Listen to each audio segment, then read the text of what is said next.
Innal hamdalillah nahmaduhu wa nasta'inuhu wa nastaghfiruh wa na'udzu billahi min shururi anfusina wa min sayyiati a'malina may yahdihillahu fala mudilla lahu wa may yudlilhu fala hadiya lahu asyhadu an la ilaha illallah wahdahu la syarika lahu wa asyhadu anna muhammadan abduhu wa rasuluhu la nabiyya ba'dahu rabbi shrah li sadri wa yassir li amri wa hlul 'uqdatam min lisani yafqahu qawli. Qala Allah Ta'ala fi ayatihil karim, a'udzu billahi minasyaitonir rajim. Subhanalladzi asra bi 'abdihi lailan minal masjidil haram ilal masjidil aqsa alladzi barakna haulahu linuriyahu min ayatina innahu huwas samiul basir. Al-ayah, sadaqallahu azim. Hadratul mukarram, para asatidz wal asatizah, para alim ulama, para hujjaj, ikhwah fillah yang mudah-mudahan dirahmati Allah Subhanahu wa taala. Puji syukur kepada Allah tak henti-hentinya kita panjatkan, karena Allah pun masih terus mencurahkan nikmat inayah hidayah kepada kita semua, sehingga pagi hari ini kita masih bisa menikmati salat subuh berjamaah dan kita lanjutkan dengan halaqah subuh. Insyaallah kita melanjutkan kajian kita di minggu yang lalu, Selasa yang lalu, tentang Rajab dan keistimewaannya. Tetapi pada kesempatan pagi hari ini kita akan khususkan bahwa salah satu keistimewaan bulan Rajab adalah bulan di mana ada peristiwa besar Isra dan Mi'rajnya Nabi kita Muhammad sallallahu alaihi wasallam. Dalam kesempatan ini saya tidak akan membahas tentang kronologis Isra Mi'raj itu terjadi, ya tidak akan menceritakan tentang itu, tapi saya ingin mengkaji bagaimana membumikan, mengkontekstualisasikan Isra Mi'rajnya Nabi dalam konteks kita kekinian pada hari ini. Kalau kita lihat pertama bicara tentang Isra Mi'raj, surat yang menjelaskan tentang Isra itu adalah di dalam surat Al-Isra. Jadi surat Al-Isra itu surat yang menjelaskan tentang Isra-nya. Surat yang menjelaskan tentang Mi'rajnya adalah An-Najm 14-16, cuma satu ayat itu. Bahkan Isra itu dijadikan sebuah nama surat dalam Al-Quran. Dan anehnya di dalam Al-Quran surat 17 ini dia punya dua nama. Jadi Quran ayat 17 ini namanya satu Al-Isra, nama lainnya adalah Bani Israil. Para ulama mengkaji, sebetulnya kalau mau nama lain daripada surat ini kan harusnya Al-Mi'raj, karena peristiwa ini tidak akan lepas dari kalau sudah Isra pasti apa? Mi'raj. Tapi kenapa nama lain daripada surat ini adalah surat Bani Israil? Jadi apa hubungan yang kuat antara peristiwa Isra Mi'raj Nabi dengan siapa? Dengan Bani Israil. Surat Al-Isra. Subhanalladzi asra bi 'abdihi lailan minal masjidil haram ilal masjidil aqsa. Dan kadang-kadang banyak penceramah dan mubalik itu, kalau cerita tentang Isra Mi'raj biasanya banyaknya cerita Mi'rajnya, bukan cerita apanya? Cerita Isra-nya. Padahal tidak mungkin Allah menjadikan surat 17 ini atau peristiwa Isra ini sampai menjadi nama surat, kecuali pasti di dalam peristiwa Isra itu ada peristiwa penting yang tidak kalah penting dengan peristiwa apa? Dengan peristiwa Mi'raj. Ada makna yang tidak kalah penting dengan makna daripada Mi'raj. Kenapa? Pertama, Isra ini perjalanan Rasulullah dari Masjidil Haram ke Masjidil Aqsa. Dan kita tahu di Masjidil Aqsa terjadi reuni akbar. Ya, terjadi pertemuan agung. Ya, Rasulullah sallallahu alaihi wasallam dengan siapa? Dengan para nabi. Dari mulai Nabi Adam sampai kepada Nabi Isa. Ada reuni akbar di situ. Ada pertemuan agung di situ. A'zamul ijtima. Jadi kalau ijtima itu bukan hanya pernah dilakukan oleh para ulama kita saat ini, ijtima ulama, tapi pernah terjadi ijtima'ul anbiya, pertemuan para nabi. Di mana pertemuan para nabi itu? Di Masjidil Aqsa. Apa yang terjadi dalam pertemuan itu? Yang terjadi dalam pertemuan itu, pertama Rasulullah diminta oleh para nabi untuk menjadi imam. Disinilah dia merupakan imamul mursalin, sayyidul mursalin, pemimpin para utusan. Dan Isra ini merupakan penegasan kalau nabi itu memang nabi terakhir dan penutup para nabi. Dan semua nabi telah menyerahkan risalah ilahiyahnya kepada siapa? Kepada Nabi Muhammad sallallahu alaihi wasallam. Semua nabi. Dan ini isyarat. Begitu di dalam kitab Khawatirul Qur'aniyah karya Dr. Amr Khalid. Ya, saya sengaja di sini ada ininya ya, ada soft copy-nya gitu ya. Jadi saya nggak bawa kitab karena di dalam handphone saya ada kitabnya ya, ada ini. Jadi itu pertemuan agung itu. Ada semacam penyerahan estafeta risalah ilahiyah dari nabi-nabi terdahulu kepada siapa? Kepada Nabi Muhammad sallallahu alaihi wasallam. Dan penyerahan amanah untuk menjaga kitab suci. Makanya umat terakhir sebelum kita yang mendapatkan amanah menjaga kitab suci itu adalah Bani Israel. Nah, inilah hubungannya sebetulnya. Umat terakhir sebelum kita yang mendapatkan amanah untuk menjaga kitab suci itu adalah siapa? Bani Israel. Tetapi sayang, Bani Israel itu tidak amanah. Wa qadaina ila Bani Israel la tufsidunna fil ardi marrataini wa la ta'dunna uluwan kabir. Ini masalahnya. Dan kami telah tetapkan kepada Bani Israel fil kitabi, di dalam Alkitab, la tufsidunna fil ardi marratain, mereka melakukan dua bentuk kerusakan, wala ta'dunna uluwan kabiro, dan mereka melakukan sebuah kesombongan dengan kesombongan yang besar. Apa dua kerusakan yang dilakukan mereka? Kata para ulama tafsir, satu, mereka merubah-rubah isi kitab suci itu. Yang kedua, mereka membunuh para nabi yang diutus kepada mereka. Tidak kurang dari 70 nabi yang diutus rata-rata dibunuh. Ilmunya diambil, orangnya dibunuh. Begitu Bani Israel. Ya, Bani Israel itu begitu. Yahudi itu begitu. Makanya Yahudi itu jangankan kita yang bukan saudaranya, saudara kandung, saudaranya sendiri Nabi Yusuf dicemplungin ke sumur. Itu Yahudi kayak begitu modelnya. Saudaranya sendiri Nabi Yusuf diapain? Dicemplungin ke dalam sumur. Jadi mereka melakukan, sebetulnya mereka mendapatkan kitab suci, mendapatkan amanah yang begitu dahsyat. Tetapi apa? Wa qadaina ila Bani Israil fil kitab la tufsiduna fil ardi marratain. Dia melakukan dua kesalahan. Karena mereka pengkhianat, tidak amanah dalam menjaga kitab suci, maka umat terakhir dan nabi terakhir untuk menjaga dan diberikan amanah menjaga kitab suci adalah kita, umat Nabi Muhammad sallallahu alaihi wasallam. Makanya surat Al-Isra itu Pak, istinya banyak menjelaskan tentang keutamaan Al-Qur'an. Banyak menjelaskan tentang isi kitab suci, tentang keutamaan Al-Qur'an. Contoh misalkan di dalam ayat yang ke-9-nya. Inna hadzal Qur'ana yahdi lillati hiya aqwa wa yubashshirul mu'minina alladziina ya'maluna ash-shalihat anna lahum ajrun kabira. Jadi dia banyak menjelaskan tentang Al-Qur'an. Inna hadzal Qur'ana yahdi lillati hiya aqwa. Quran ini adalah petunjuk kita kepada jalan yang lebih lurus. Jadi kalau misalkan kita ya dalam hidup ini tidak mau tersesat jalan, tidak mau kita nyasar ketika pulang kampung, ini adalah merupakan Google Map gitu loh ya. Ini merupakan mapnya yang asli dan tidak akan pernah berubah. Karena banyak manusia yang kadang-kadang pulang kampung nyasar Pak. Kenapa? Karena tidak lihat peta, tidak lihat mapnya gitu. Nyasar dia ini. Patokannya sih pohon kayaknya. Ternyata pohonnya udah jadi apa? Jalan tol kayaknya gitu. Bapak rumah di mana? Pokoknya ada pohon jublek aja, pohon gede aja. Pas dia ke sana ternyata pohonnya udah nggak ada, bingung dia kemana gitu loh ya.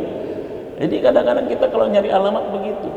Padahal saya pernah menjelaskan ya, manusia ini kenapa di dalam Quran sering diungkapkan dengan Bani atau Bani Adam? Nama lain daripada kita itu kan banyak dalam Quran. Ada al-insan, ada an-nas, ada juga Bani Adam. Nah, kenapa kita dijuluki dengan Bani Adam? Ya Bani Adam, wahai anak Adam. Ini penegasan kepada kita, satu, bahwa kita memang keturunan manusia mulia.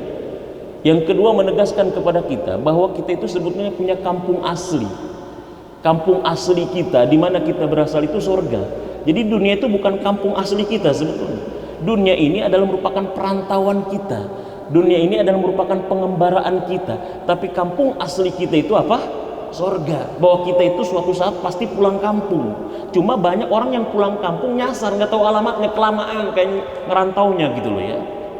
Jadi kelamaan dia merantau, kelamaan dia mengembara, ada yang 60 tahun, ada yang 70 tahun, alamatnya kayaknya lupa dia.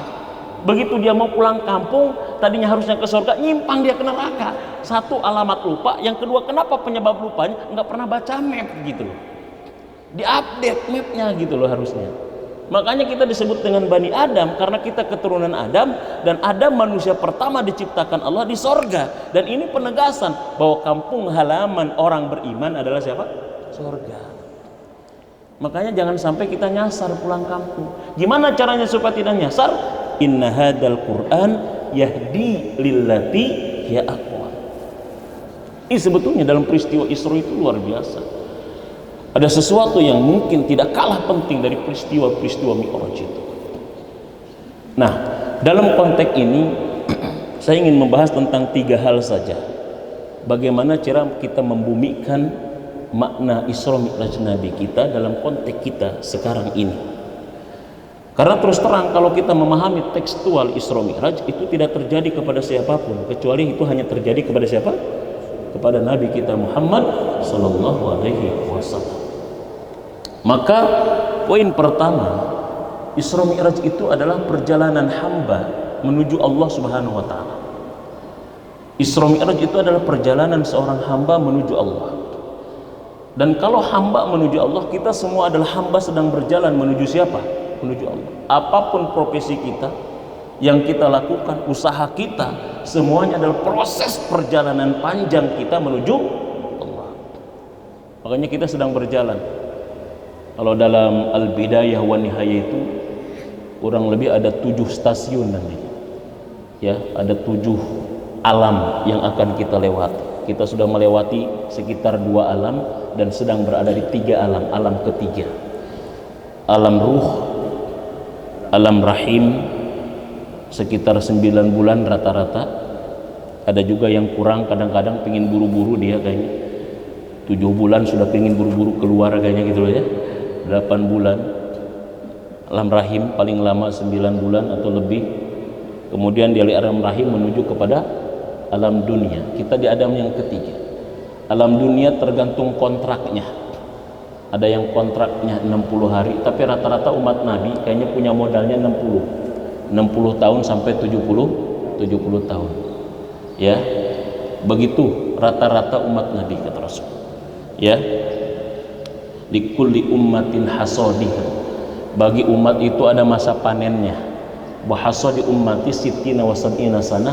Panennya umatku itu 60 sampai 70. Makanya kalau misalkan sekitar 60 rata-rata umat Nabi, yang sudah 50 tahun tinggal 10 tahun lagi. Yang sudah 59 tinggal setahun lagi. Yang sudah 59 tahun 11 bulan sabulan deui. Yang sudah 59 bulan ya, 59 tahun 11 bulan 3 minggu tinggal 1 minggu deui. Pokoknya buru-buru ke masjid pokoknya. Ya, ini tinggal segitu kita. Rata-rata kita begitu. Umat Nabi itu kontraknya sampai seperti itu. Ini alam dunia. Dari alam dunia nanti masuk kita ke alam barzah. Dari barzah kita nanti ke mahsyar, ke sirat, baru nanti kita pulang kampung. Apakah kampungnya ke surga atau ke neraka? Mudah-mudahan kita semuanya menjadi pulang kampungnya ke surga, di mana kampung orang tua kita terdahulu Adam diciptakan di situ. Amin ya rabbal alamin. Perjalanan. Jadi Isra Mi'raj adalah perjalanan hamba menuju siapa? Menuju Allah. Jadi apapun yang kita lakukan saat ini adalah proses berjalan menuju Allah. Makanya nambah umur itu bukan panjang umur namanya, pendek umur gitu sebetulnya. Makanya lagunya nggak boleh panjang umurnya, panjang. Orang makin pendek kok miskin sebentarnya gitu loh ya. Kalaupun mau diganti berkah umurnya, bukan panjang umurnya. Ngapain panjang-panjang juga? Mau nggak sampai 100 tahun, 200 tahun, 80 tahun aja kita udah nggak puguh kayaknya gitu loh ya. Nah, gitu pendek umur karena kita berjalan. Yang namanya perjalanan, saya tanya, yang namanya perjalanan makin dekat kepada finish atau makin jauh gitu? Makin dekat. Makin dekat perjalanan namanya. Makanya dalam surat Al-Insyiqaq ayat yang ke-6 begitu. Ya ayyuhal insanu innaka kadihun ila rabbika kadhan famulaq. Wahai manusia, kalian sedang berjalan, kalian sedang berusaha dengan usaha yang sebenar-benarnya untuk menuju Allah, famulaki, pasti kalian akan bertemu dengan siapa? Dengan Allah Subhanahu wa taala. Makanya perjalanan itu kadang-kadang berliku dan banyak sekali godaan, rintangannya, tantangannya, seperti Nabi ketika melakukan perjalanan Isra dan Mi'raj, banyak godaan, banyak rintangan, banyak tantangan.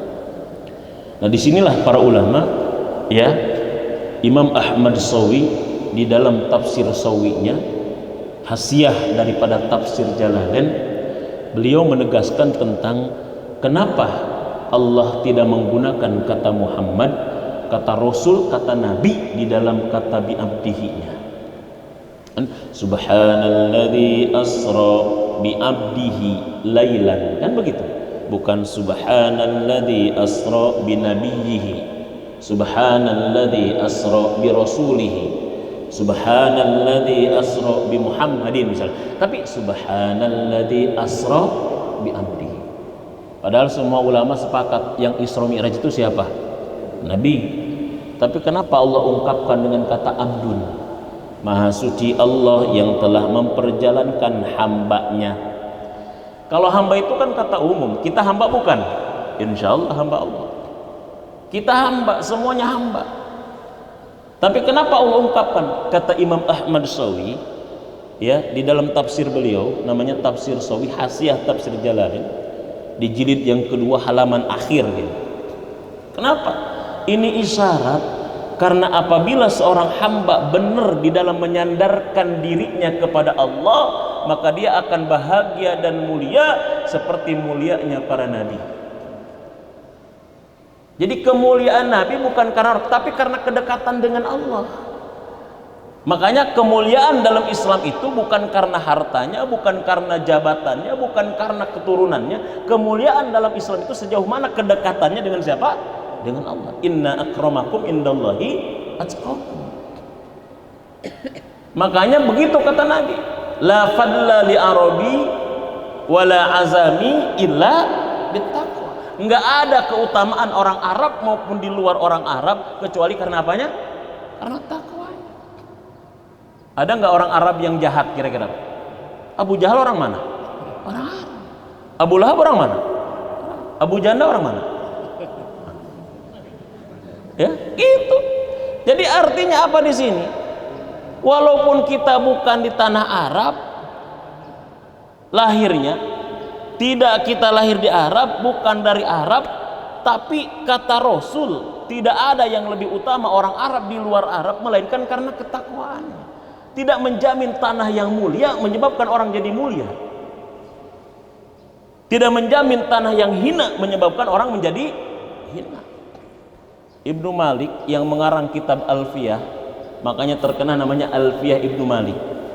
Kitab yang paling luar biasa dalam masalah ilmu nahu dan ilmu sorof. Itu dari mana? Dari Spanyol, Andalusia. Ngarang ilmu nahu, Alfiyahnya terkenal, asalnya dari apa? Dari Spanyol.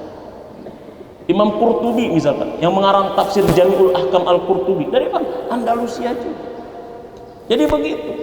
Banyak orang di luar Arab lebih mulia daripada orang Arab, atau tempat yang mulia tidak menjamin seseorang akan hidup mulia. Jadi fair, Islam itu fair, Allah itu fair, bahwa kemuliaan seseorang tidak terikat dengan turunan, kemuliaan seseorang tidak terikat dengan jabatan, kemuliaan seseorang tidak terikat dengan harta, tapi kemuliaan seseorang terikat dengan sejauh mana kedekatan dia dengan Allah yang disebut dengan ketakwaan. Itu isyarat dari makna bi'abdi. idza sahhat nisbatul abdi li rabbi. Begitu kalimat. Apabila benar seorang hamba menyandarkan diri kepada Tuhannya, maka hamba itu akan mencapai derajat mulia seperti mulianya para nabi. Makanya di dalam kitab I'rabul Quran, tafsir I'rabul Quran, ya, jadi ada kitab namanya I'rabul Quran tentang cara mengi'rab Al-Quran. Itu di dalam kitab itu kata bi abdihi itu jar majrur dalam kalimat itu namanya adalah mudhof ilaih. Bi abdi, abdi artinya mudhof, hi-nya, haknya di situ adalah mudhof ilaih. Mudhof itu artinya yang menyandarkan, mudhof ilaih itu yang dijadikan sandaran. Abdun hamba itu yang menyandarkan. Haknya kepada Allah domirnya itu yang dijadikan sandaran. Mudhof ilaih itu namanya idofat. Ini kalau saya misalkan contohkan begini, kebenaran bawa pulpen, ya. Ini namanya adalah misalkan mudhof. Ini namanya mudhof ilaih. Jadi begitu, mudhof ilaih di sini nempel. Nah, ini yang disebut dengan idofat. Jadi kalau misalkan idofat itu dua kata, tetapi setelah menyatu menjadi satu makna. Pak, ambilin sapu tangan. Jangan Bapak ambil sapunya dan diambil tangannya, jangan. Sapu tangan itu kata majemuk. Makanya mudhof ilaih idofat itu namanya kata majemuk. Dua kata memiliki satu makna, jadi satu. Sapu tangan, ambil kaca mata kalau dalam bahasa Indonesia.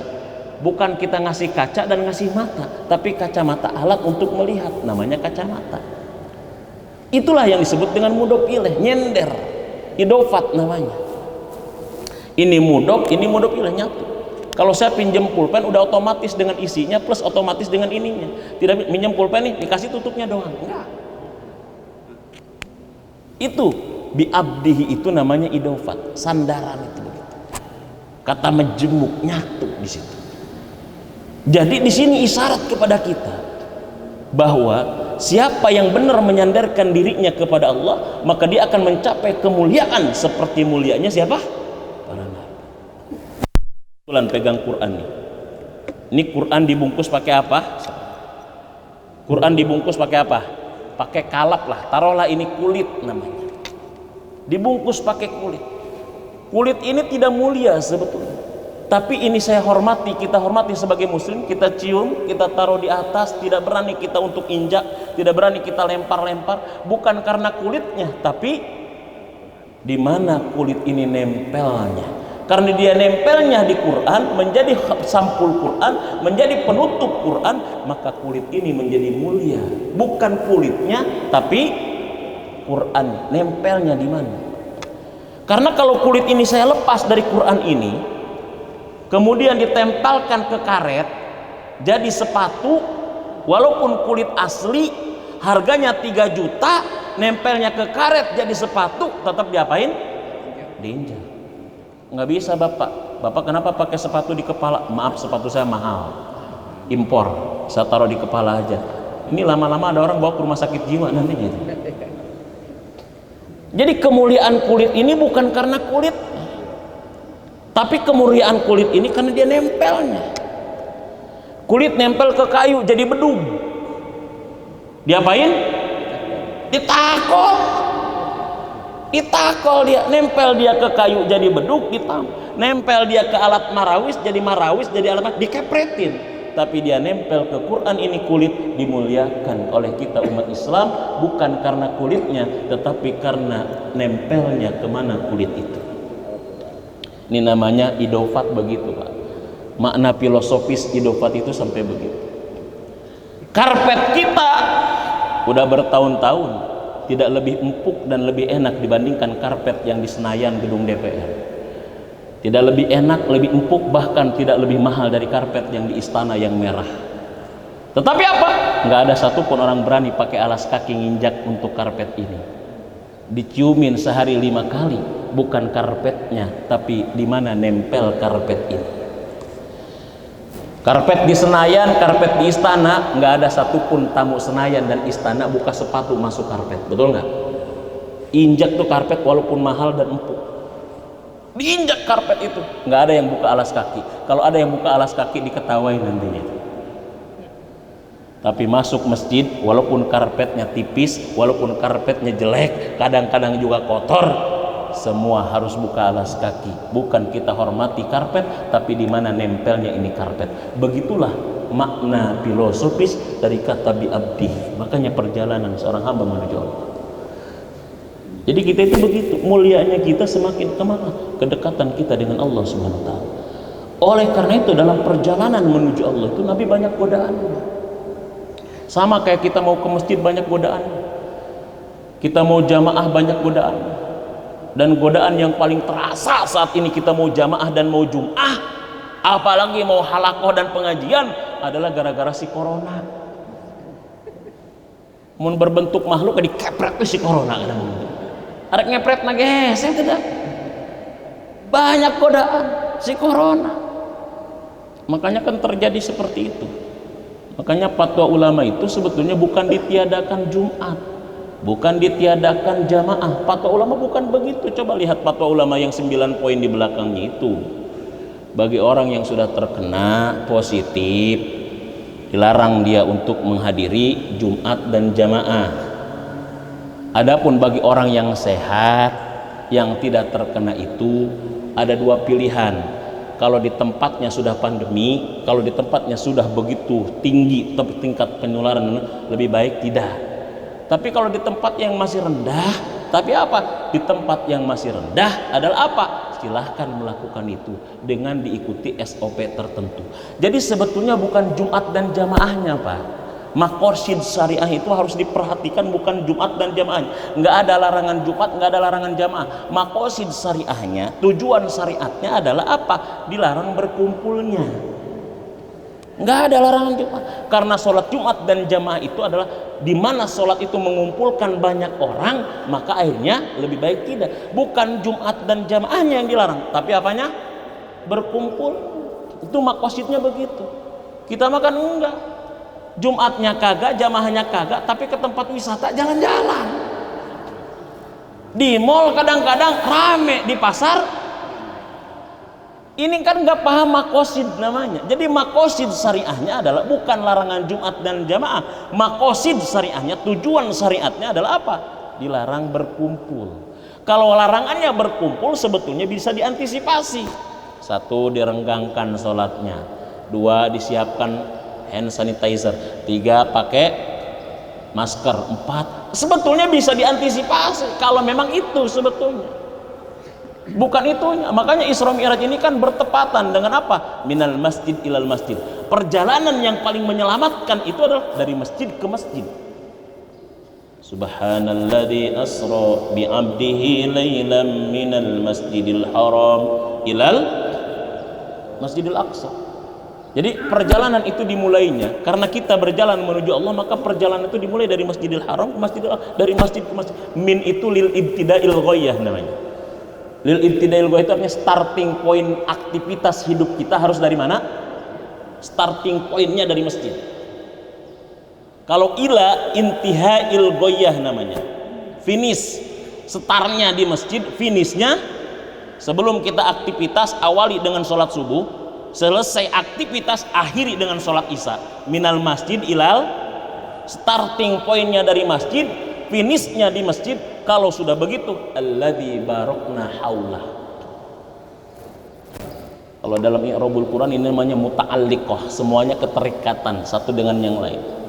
Barokna keterikatan dengan masjid, haulah keterikatan dengan barokna, semuanya keterikatan ini. Namanya ini kalimat yang muta'alliqah, kalimat yang saling terikat, tidak bisa dipisah-pisahkan. Kalau pingin hidup berkah, maka di masjid. Makanya bahasanya alladzi barokna haulahu. Setelah minal masjidil haram ilal masjidil aqsa, alladzi barokna. Jadi keberkahan itu dari situ. Makanya MUI itu sebetulnya fatwanya jelas. Kalau di tempat penyebarannya tinggi seperti di Wuhan dan sebagainya, Jakarta mungkin seperti itu. Tapi ada beberapa daerah di Kabupaten Bogor, di Kota Bogor juga, daerah pelosok yang mereka sudah dari dulu mengisolasi diri. Social distancing itu udah dari dulu. Emang mereka nggak kemana-mana, di kampung itu terus gitu ya. Makanya sebetulnya kan ayatnya juga jelas sebetulnya. Hadisnya kan jelas. Kalau terjadi wabah penyakit di satu wilayah, kau jangan memasuki itu. Kalau di dalam wilayahmu jangan keluar rumah. Bukan jangan memasuki masjid gitu. Jangan masuk wilayahnya, jangan keluar rumahnya sebetulnya. Cuma SOP-nya, kemanusiaannya tetap ditempuh. Jadi memang perjalanan menuju Allah itu berat, Pak. Godaannya luar biasa. Nabi ketika Mi'raj godaannya dahsyat. Kalau kita baca tentang riwayat tentang Isra Mi'raj kan, ketika Nabi berjalan ada yang manggil, suaranya merdu, terdengar, dan ada gemericik perhiasannya. Nabi itu begitu, Pak. Ini kalau kita baca tentang Syama'il Muhammad, ya, tentang Syama'il itu adalah kitab karya Imam Tirmizi yang menjelaskan tentang sifat Rasulullah, ya, dari berjalan, makan, duduk, ngomong dan lain sebagainya. Itu namanya Syama'il Muhammad. Itu Nabi itu kalau sudah berjalan memang fokus. Kayak kita kalau berjalan nggak fokus kemana-mana kadang-kadang itu, ya, gitu. Nabi fokus. Makanya ketika ada yang manggil, Nabi itu nggak nengok. Ya Muhammad ta'al. Hai Muhammad, kemari, tunggu, terus jalan. Pas setelah nyampe tujuan, baru Nabi bertanya kepada Jibril.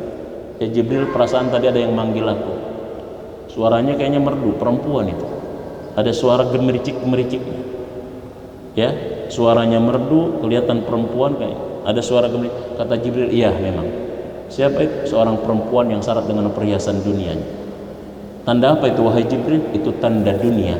Dalam jalan menuju Allah, tantangan pertama, godaan pertama adalah apa? Dunia. Harta, tahta, wanita. STM, sibuk tidak menentu, ke masjid terpisah. Kadang-kadang STM sibuk tidak, saking sibuk tidak menentunya, nggak sempat bertemu dengan Allah. Kalau kita nggak sempat memenuhi panggilan Allah di dunia, kita nanti mau kagak mau, suka kagak suka, pasti bertemu juga, dipanggil juga. Makanya kan panggilan Allah itu kan ada 3. Satu apa? Panggilan azan 5 kali sehari. 2 panggilan seumur hidup sekali, namanya panggilan haji, labbaik Allah. 3 panggilan terakhir, innalillahi wa inna. Makanya sebelum panggilan yang ketiga, 1, kedua penuhi dulu. Man ahabba liqa Allah, ahabballahu liqa'ahu, dalam hadis riwayat Imam Muslim. Siapa yang senang ketemu Allah, maka Allah akan senang ketemu dengan dia. Makanya kalau mau sholat itu, Pak, kita harusnya senang, jangan jemrut. Allahu Akbar, Allahu Akbar, Alhamdulillah. Iya mah, Allahu Akbar, Allahu Akbar. Karat madani, ajan lagi. Kayaknya nggak senang dipanggil Allah gitu. Kayaknya beban gitu. Beban. Baru tadi ajan zuhur, udah ajan asar. Ya zuhurnya jam 2. Atau gimana, cepat nggak cepatnya? Allahu Akbar, Allahu Akbar. Baru tadi asar, udah maghrib lagi. Asarnya jam 5 gitu ya, gimana nggak cepat? Nah, repot kita kan. Jadi dipanggil Allah kayaknya beban, harusnya seneng. Bapak dipanggil bos seneng, dipanggil atasan seneng, dipanggil presiden seneng, dipanggil Allah tarik nafas. Man ahabba liqa Allah, siapa yang senang ketika dipanggil Allah, ketemu Allah, Allah senang ketemu dia nanti. Senang Allah ketemu dia. Ini ternyata orang yang kalau dipanggil aku senang sekali, pas mati malaikat jangan ditanya di dalam kubur, dia tamu aku, seluruh langsung begitu nanti. Malaikat nanya, man robuka, man, kata, jangan kau tanya. Dari dunia dia senang ketemu aku, ketika di dunia dia bahagia ketemu aku, sambut aku, jangan kau tanya lagi. Silakan biarkan dia mendapatkan kenikmatan dan masya Allah. Man ahabba liqa Allah, ahabba Allah liqa. Siapa senang ketemu Allah, Allah senang ketemu dia. Siapa yang tidak suka ketemu Allah, Allah pun tidak suka ketemu dia. Berpaling Allah dari dia. Makanya ada manusia-manusia yang dicuekkan Allah kan. Kita jangankan dicuekkan Allah, Pak, dicuekkan istri aja kadang-kadang aduh pusing. Padahal sebetulnya kita bisa nyari lagi gitu ya. Jangan dicuekin Allah, dicuekin istri. Ada istri saya sebetulnya belakang. Jangankan dicuekin Allah, dicuekin istri kita pusing, Pak. Dicuekin anak kita bingung. Dicuekin teman kita juga sama. Dicuekin Allah. Gelisah kita. Na'udzubillah summa na'udzubillah. Ini perjalanan menuju Allah tidak mulus. Tidak mulus. Satu, tantangannya dunia. harta, tahta, wanita, Toyota gitu. Corona, Corolla gitu. Jadi gitu. Sama. Yang kedua apa? Yang kedua tantangan menuju Allah itu adalah apa? Rasulullah ketika Mi'raj pun dihadapkan kepada Rasul dua wadah. Gelas berisi dengan susu, gelas berisi dengan air, tapi Rasul tidak tahu. Disuruh milih oleh Jibril, Rasul pilih gelas yang isinya susu. Jibril mengatakan, asabtal fitrah, kau telah memilih sesuai dengan fitrah, kebenaran. Ini menunjukkan apa? Ini menunjukkan bahwa kita dalam hidup akan dihadapkan kepada hak dan batil. Dan kadang-kadang hak dan batil itu, kenapa susu ada di dalam gelas ditutup rapat, arak ada dalam gelas ditutup rapat juga. Ini menunjukkan di akhir zaman hak dan batil itu samar. Kadang-kadang yang hak seolah-olah seperti batil, bahkan yang batil seolah-olah seperti hak. Yang benar nanti akan didustakan, dan yang dusta nanti akan dibenarkan. Di akhir zaman kayak begitu. Makanya kita dekat dengan para ulama, dekat dengan masjid. Apa kata Rasulullah SAW? Sayati ala nasi zamanun yafirruna minal ulama'i wal fuqaha. Akan datang suatu zaman manusia sudah lari dari ulama dan fuqaha. Enggak lagi belajar ke ulama dan ahli fikih, digantikan ulama dan ahli fikih dengan kitab Google. Digantikan. Yafirruna minal ulama wa fayabtaliyahumullahu bi thalasi baliyatin. Allah berikan ujian, bencana kepada mereka dengan 3 bencana. Apa bencana yang pertama? Yarfa'ullaha barakatan min kasbihim. Allah angkat apa? Keberkahan dari mereka, dari usahanya tidak berkah. Ya, yarfa'ullaha barakatan min kasbihim. Allah angkat keberkahan dari mereka. Setelah itu apa? Wa yusallitu alaihim sultanan zalima. Kemudian Allah berikan kepada mereka seorang pemimpin yang tidak sayang kepada rakyatnya, seorang pemimpin yang masa bodoh terhadap rakyatnya. Kalau sudah begitu apa? Yakhrujuna minad dunya bighairi iman. Banyak orang yang nanti keluar dunia tanpa membawa iman. Keluar dunia, ada yang sedang banting kartu, mati. Ada yang sedang ngucep, mati. Ada yang sedang joget. Kita banyak melihat sekarang di video, ada yang mati, sedang ini mati. Yakhrujuna minad dunya, orang yang sudah lari dari ulama, ahli fikih, maka mereka mendapatkan 3 bencana. 1, angkat keberkahan. 2, diberikan pemimpin yang zalim. Urutannya begini, dikasih pemimpin yang zalim. 2, diangkat keberkahan dari usahanya. 3, apa? Banyak yang keluar dunia alias mati tanpa membawa apa? Membawa iman. Yang khawatir nih kadang-kadang lagi corona kayak begini, mati lagi nggak sholat di masjid, mati lagi nggak ini, mati lagi nggak ini, mati lagi. Nauzubillahi min dzalik. Yuk. Dan Isra Mi'raj adalah dimulai dari masjid ke masjid. Dan yang ketiga, peristiwa itu membawa sebuah syariat yang luar biasa, cara menghubungkan diri dengan Allah, yaitu syariat sholat. Inilah sholat dibawa oleh Rasul, langsung diperintahkan Allah tanpa melalui perantara. Ini ada keistimewaan yang dahsyat dari ibadah sholat ini. Saya ingin bahas khusus sebetulnya tentang dahsyatnya sholat, the power of sholat. Dahsyatnya kekuatan apa? Kekuatan sholat, terutama sholat yang khusyuk dan sholat yang berjamaah. Jadi powernya sholat itu dahsyat sekali. Bahkan kalau kita baca sejarah El-Fatih, ya, di usia yang 21 tahun dia bisa menaklukkan Konstantinopel yang sudah bertahun-tahun tidak bisa ditaklukkan. Ternyata ketika guru spiritualnya El-Fatih memberikan nasihat kepada El-Fatih, maka serangan itu dimulai setelah sholat. Sholat mereka minta kepada Allah, dan memang sholat itu dahsyat. Ya, Allah 2 kali mengulang kalimat wasta'inu bisabri wassalah. Ya ayyuhalladzina amanu ista'inu bisabri. Jadikan dia sarana minta tolong dan sarana pertolongan kepada Allah. Jadi, hei orang beriman, jadikan sholat sebagai sarana mendatangkan pertolongan. Makanya saya di sini agak bingung kadang-kadang. Jadi jangan dilarang totalitas tentang itunya, tapi dilihat tentang konteksnya. Syariatnya adalah dilarang kumpulnya, bukan dilarang sholat Jumat dan sholat jamaahnya. Tapi SOP-nya sebagai nilai kemanusiaan kita lakukan. Tapi jangan sampai penyakit ini menyebabkan kita jauh dari Allah. Penyakit ini justru semakin mendekatkan kita kepada Allah. Karena teruji ternyata usaha kemanusiaan ternyata tidak berdaya menghadapi kekuatan ini walaupun kecil. Nggak ada yang bisa menangani ini berarti kecuali intervensi Allah Ta'ala. Ini barangkali yang bisa disampaikan, sudah kelewatan ya. Mudah-mudahan ada manfaatnya bagi kita semua. Yang benar dari Allah, yang salah semata-mata kebodohan saya sendiri.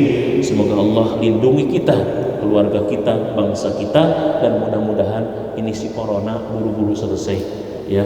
Mudah-mudahan buru-buru selesai dan Allah angkat penyakit ini insyaallah. Mari kita tutup dengan hamdalah dan kafaratul majlis. Alhamdulillahirabbil alamin. Subhanakallahumma wa bihamdika asyhadu an la ilaha illa anta astaghfiruka wa atubu ilaik.